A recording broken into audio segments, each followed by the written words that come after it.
Howdy there folks, it's Geist, and in today's video we're going to be discussing bow time to kill. And I know this is something that it's sort of a hot topic because a lot of people just kind of ignore it because it's really hard to measure and not a lot of people have really kind of dove into this, but it's been driving me crazy for the longest and I wanted to share with you guys my findings because I have spent a painstaking amount of time over the course of the last few weeks trying to figure out how to measure bow TTK, and here's my findings. So first and foremost, yes, I'm going to be showing you a bow swap build. That's why I'm holding Wishender here. And I'm only going to show you the fastest things that I found as far as bow TTK because they're the only ones that really matter. They're the only ones that are actually competitive. Anything slower than that, you shouldn't even really worry about your TTK.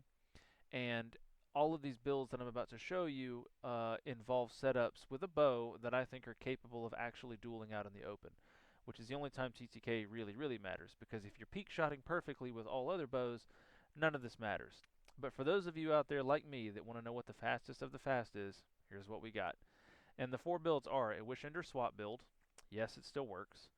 Tyranny of Heaven, which this is just representative of lightweights themselves, a Fortunate Star, and a non-denouement, which is representing the Archer's Gambit group, although we do also have it here on Fortunate Star.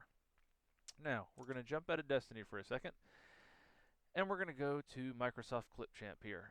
And I'm just going to play this short little video for you guys, and this is just kind of showcasing back-to-back me using all four of these setups. You're also going to see me jumping into my settings here while I'm using them. Some of them do have alternate bindings. Excuse me. And I've gone over that in some of my Archer Gambit videos that I've had recently. Those alternate bindings are just to make it so that we can proc it reliably on controller, which all of this is me using this on controller. Now, I will say it doesn't matter if you're on M&K or controller. Everything that I'm about to tell you applies to both. And that was the Archer's Gambit non-D. Here we have a Tyranny, which is just representative of our Archer's Tempo lightweights. And then I have a couple kills here with Fortunate Star. And I'll explain why in just a minute. We'll kind of dive into all that. Excuse me. And I'll be clearing my throat a lot here. Allergies are killing me right now, so sorry about that, y'all. And here's our last Fortunate Star kill. Okay, now we're going to go through and I'm going to break it down what the TTK actually is and what my method was for finding all of this. So for starters, we're going to zoom in on this timeline just a little bit here. And bring this over here. Let's start with non-denouement. Okay, my way of measuring the TTK for bows is this. I took a recording like this, and I've done this with several different bows. And we're going to just make cuts. We're going to make one cut right there at the initial impact of the first arrow. You can see because of the little glowing bit, that's why he's getting shot in the face there. And then go forward just a little bit. Bam, second arrow. And that's where we made our second cut. And that's how I determined the TTK. Now, excuse me, we're only measuring the TTK from the first impact of the arrow to the second impact of the arrow. We're not including the initial draw of the first arrow. For those of you out there that have used bows for a while, you should be good at managing it. You're going to have to time your first draw. You should already be at full draw or holding the draw or, juggling the draw with draw canceling, whatever the case may be. You want to try to time it so that when you step around the corner, bam, you're hitting him with the first arrow. That way, your TTK is only going to be from the first arrow hitting to the second arrow hitting.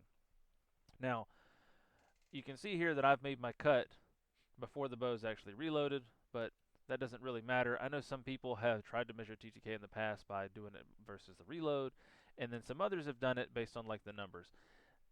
The numbers thing absolutely doesn't work because as you can see here, this person is already getting hit in the face, and if I go forward just a teeny bit more, bam, they're dead. And then the number pops up. So we don't really want that. Now, again, this isn't really an exact science. The numbers that I'm about to show you guys may not necessarily be perfectly accurate, but it's as close as we're going to get. Because if we look at something like D2 Foundry here, which here I have non-ne du monde. Say that 10 times fast. Non-D, this is my exact role. We've got it enhanced, both archers are on, both are active. We've got our loader mod on. I've got the tension mod equipped to this thing. So everything is exactly the same as you see in the video there for that bow. And our time to kill that it says is 0.8. Now that seems pretty darn fast for a bow. But wait, I go back to the video, I go to my clip, and I click on it, and there's our measurement right there. It's 0.95. I don't know what the disparity is between this and D2 Foundry. Supposedly, according to some people I know at Foundry, there's something with some math in there that's weird, or this is just data that's pulled from the Bungie database. What this doesn't account for, and what Foundry is unaware of, is that there is a hard cap on draw time. It can only go so low. Now, this discovery was not made by me. This is, of course, a couple different videos that I'm referencing of Aztec crosses, where he's gone and measured frame by frame the difference between Archer's Gambit and Archer's Tempo, and they only go so low. That being said, you're about to see that here with what I'm showing you, where even though statistically, or numbers-wise, Archer's Gambit is a 60% draw increase, it should be faster than something that only has Archer's Tempo, which is a 25% increase. But you're going to see that that's not the case. So, going to the beginning here, we're just going to go down the line, and I'm going to show you all the TTKs. This is the Wish Ender and pulse swap there. That's a 0.97. A little bit further where we just were, that's non-denouement, which is 0.95. We go a little bit further. Here is our Tyranny of Heaven, which is a 0.92. That one's a little different and seems quicker. We'll get to why in just a minute. Further down, we have a 0.95 on Fortunate Star. And we have a 0.95 on the second shot from Fortunate Star. Now I'm going to get into the lightweights. So the reason that I did 3 different examples of this, now Fortunate Star, it just has Archer's Gambit. I wanted to see if Archer's Gambit on a lightweight would break that floor and go even lower versus what a precision would. It did not. It's exactly the same. They both stop at 0.95. However, interestingly, a lightweight is able to achieve that floor whether it has Archer's Tempo or Archer's Gambit. Excuse me. And part of that is because of half draws, mind you. Or really, I call them the perfect underdraws. Half draw is kind of a misnomer because you're not doing it right at the halfway point. And I want to bring that to attention now. So, shooting here, this is just shooting as fast as I can and trying to get that perfect underdraw. And you see we've got a 1-2-4,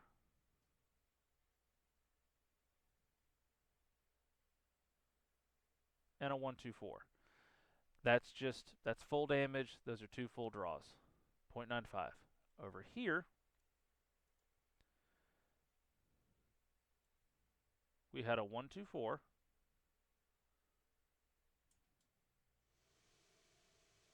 and a 1-13, which you can kind of see right there.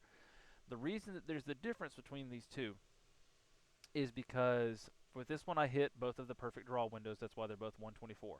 With this one, I underdrew just enough that it was down to a 113, which is actually when it starts to lose velocity. And I think that's why, excuse me, these both show a 0.95. Because you're losing velocity, because I underdrew it a little too much, it's kind of destroying any of that faster TTK. So unless you're like really, really close to somebody, you really don't want to draw something that low on a lightweight. In theory, you'll get a little bit faster if you do that, but I'm pretty daggum close right here. You know, I'm only 10 meters away, which we can see because the 10-meter indicator on that brick there. 10 meters is pretty friggin' close. And I'm already getting enough of a velocity and drop, and this could be because of latency as well, but I'm already getting enough of velocity drop that it's causing it to be exactly the same.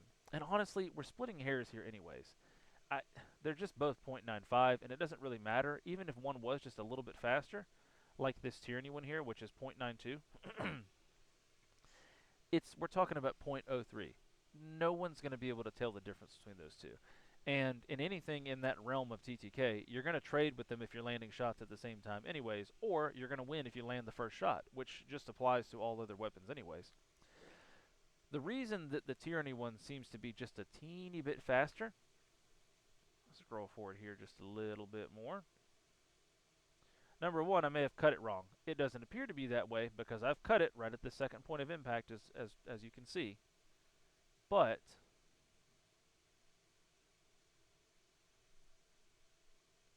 there's that second number there, 124, 121. 121 indicates that with Tyranny here, I hit the perfect underdraw. And that's what I'm going to call instead of a half draw. The perfect underdraw means it's just a hair, teeny bit faster than a second perfect draw.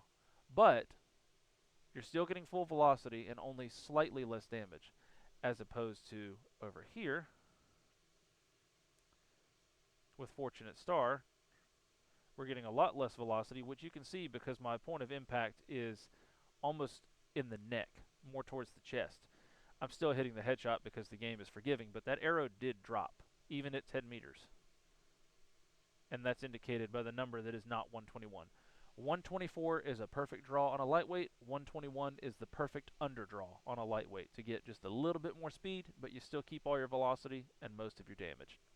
When you start to see those 113 numbers, that means that it's a little too low, and that loss in velocity is really not going to do you any good. And clearly it can affect it even at this range. So now that I've shown you all these numbers, we've got a .97 for Wishender, we've got a .95 for both of the Archer's Gambit bows, and a .92 possible error there with a lightweight.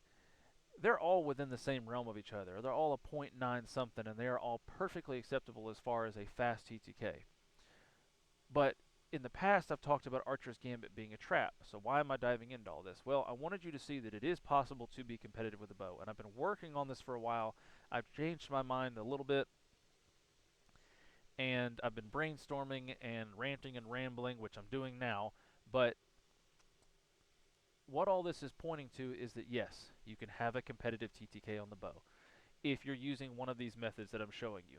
You either want to be using a lightweight bow with any kind of archers, anything, a Archer's Gambit Precision.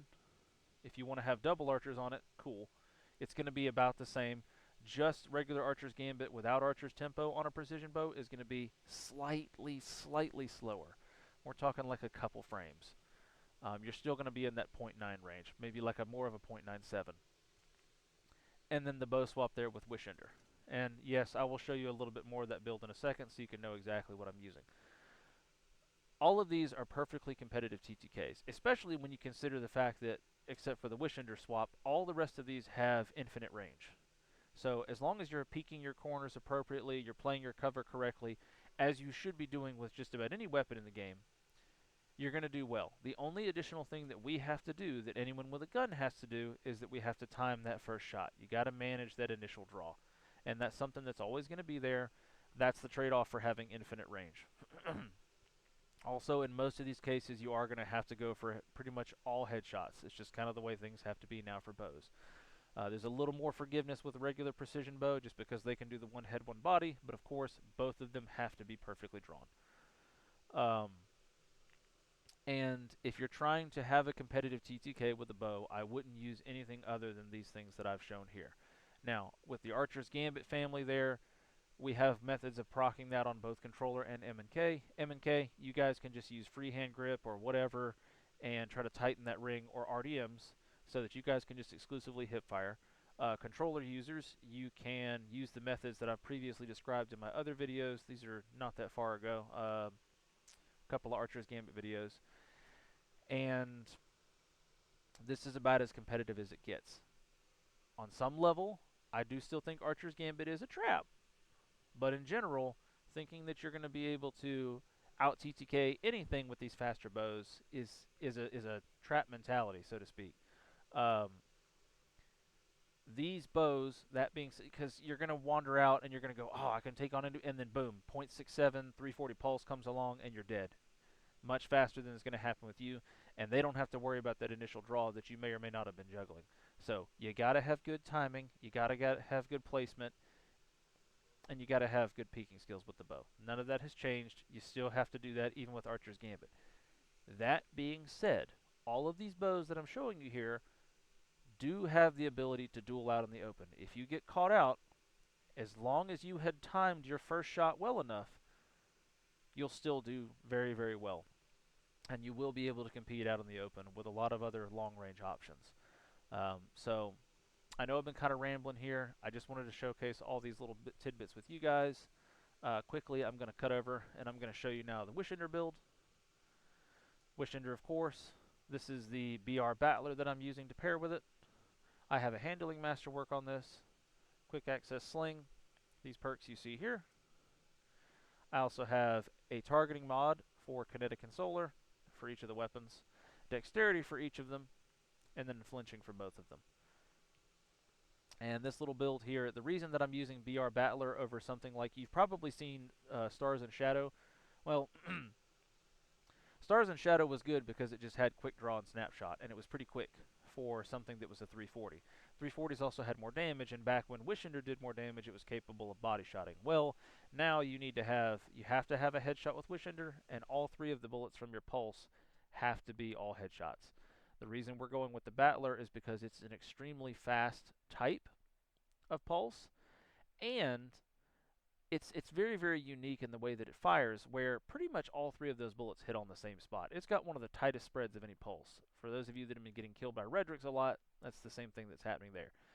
These, legacy PR frames, the custom whatevers, they just have a tighter spread, it seems, and it's like all three of those bullets hit the exact same spot. And so it's a lot more consistent to use this than anything else I've tried. I've tried a whole bunch of different weapons. I did try Stars and Shadow again. I did try yesterday's question here, which actually worked pretty well, but same problem, a little bit too much spread. Now, this could get a little bit better. If they ever tighten the spread on these two burst hand cannons, you could use something like Wishender and Lucky Pants with this hand cannon. But right now, that's not the case. Just use this BR Battler that I've showed you and use all the perks and mods and stuff that I showed you, and it's actually pretty quick and it's fairly competitive. Now, the drawback, of course, is there's still the chance that not all three of those rounds are going to hit the headshot, and you're sacrificing not having an actual secondary weapon.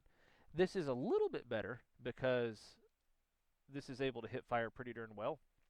Even on controller, I find that this type of, exclusively this pulse rifle and Redrix, do hit fire pretty well.